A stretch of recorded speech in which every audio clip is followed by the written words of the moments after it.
Gracias por el fuego. Muchas veces la abuela descargaba toda su bronca en los cuentos.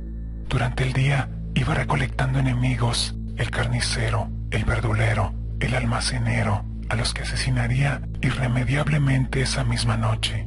Hasta algunas de sus amigas podían caer víctimas de su bronca, incluso podía matarlos en serie. Nosotros con mis primos nos dábamos cuenta de que se venía una noche de aquellas cuando la abuela llegaba muy enojada de la calle. Seguro que había regateado los precios o discutido con algunas de las vecinas, pero ese día llegó del mercado que se la llevaba el demonio. Ojalá que lo parta un rayo, dijo, que lo pase por encima un tren y se pudre en el infierno. Dejó las bolsas a un costado en el suelo y se dirigió a su laboratorio de ideas, la cocina. Se dedicó a las tareas de la casa, costura, fregar los bronces, regar las plantas, en silencio, mientras sus manos hacían los quehaceres de manera automática. Adentro de su cabeza se estaba gestando alguna de sus obras macabras. Su rostro se ponía frío y calculador, y la mirada se le perdía en el vacío.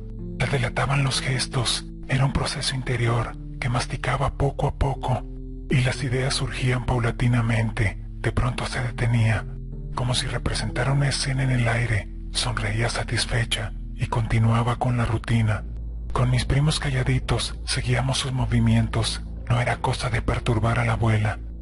Por la tardecita enfiló para el gallinero, agarró un pollo y le retorció el cogote hasta matarlo. Le cortó la cabeza con un hacha y lo dejó en el medio del patio, desangrándose en un fuentón con agua hirviendo. Después lo desplumó y lo llevó para la cocina. Lo apoyó en la mesada sobre una tabla y empezó a descuartizarlo. Nuestros ojos acompañaban el movimiento del brazo de la abuela. La cuchilla subía y bajaba una y otra vez, atravesando la carne y los huesos de la desplumada ave, golpeando en la tabla de madera. En el tacho de basura quedaron la cabeza, las tripas, las patas y las plumas. En la mesada, el resto del cuerpo reducido en unos cuantos pedazos que fueron a parar a la cacerola. A medida que pasaban las horas, el plan iba tomando forma, y cuando llegó la noche, el plan ya era perfecto. Estaba listo, el pollo también, y la abuela recuperó el habla. ¡A comer!, nos llamó con un grito. Colocó la enorme olla en el medio de la mesa y nos fue sirviendo el riquísimo pollo con papas a la cacerola. Después tengo un gran cuento para contarles, nos dijo. Cuando terminamos de cenar, fuimos todos al lado de la chimenea a escuchar el recién inventado cuento de la abuela. Se iba a descargar con todo, se le notaba en la cara de niña mala, en el vidrioso brillo de los ojos verdes y en la imperceptible mueca de su sonrisa. Esa noche iba a morir mucha gente, y la filosa boca de mi abuela, el arma homicida. De postre nos regaló la siguiente historia. Era horrible, monstruoso.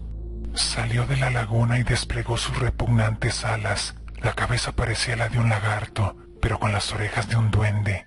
Sus ojos eran 2 carbones encendidos, alto, medía más de 3 metros, y tenía brazos pequeños, como los de un canguro. Sus enormes piernas terminaban en garras de un águila, y la gruesa cola acababa en una punta de lanza.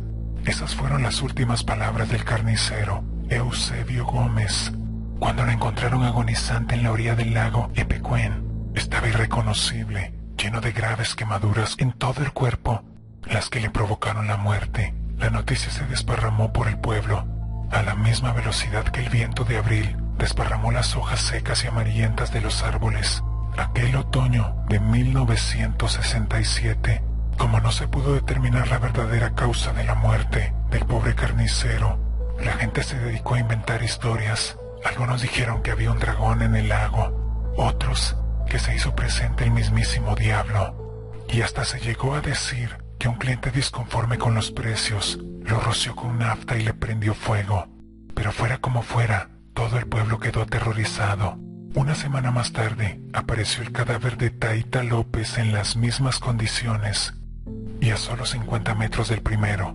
Días después, otro cadáver y otro, y varios más. El último cadáver que se encontró fue el de Lisandro Torres. Este estaba totalmente carbonizado. Increíblemente, permanecía de pie, como soldado al piso por el fuego, y tenía un brazo extendido apuntando al lago. Lo reconocieron porque llevaba puesto el anillo de casamiento, apenas chamuscado.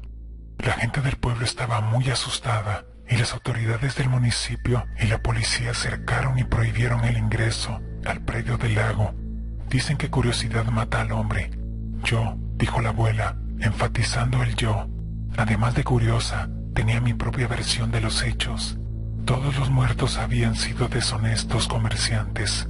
Me fui hasta el lago cuando caía la tarde. Quería ver bien el bicho ese.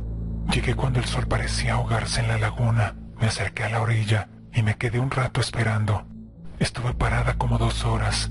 Ya estaba por volverme a casa, cuando el agua del lago comenzó a burbujear. Se formó un círculo que parecía una olla de agua hirviendo, y una horrible cabeza emergió de entre las burbujas. Permanecí inmutable, esperando.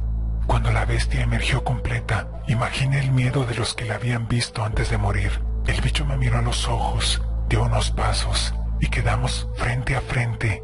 Nos observamos por un rato. El dragón abrió la boca y emitió un seco y horrible ruido. Parecía hablarme. Sin apartar la mirada le hablé. No podía creerlo. ¿Yo hablándole a un dragón? Ya no hay más, le dije. Los comerciantes que quedan aprendieron la lección. Puedes irte tranquilo. Aquella bestia pareció entenderme. Desplegó sus alas y se elevó al cielo. Se detuvo en el aire por un momento y me miró. Se despidió con otro espantoso grito y se alejó del pueblo para siempre. Yo solo alcancé a decirle, gracias por el fuego.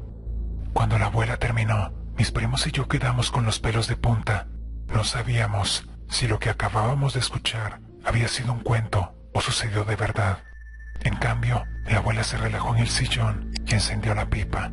Luego echó una bocanada de humo y se quedó mirando el fuego del hogar a leña.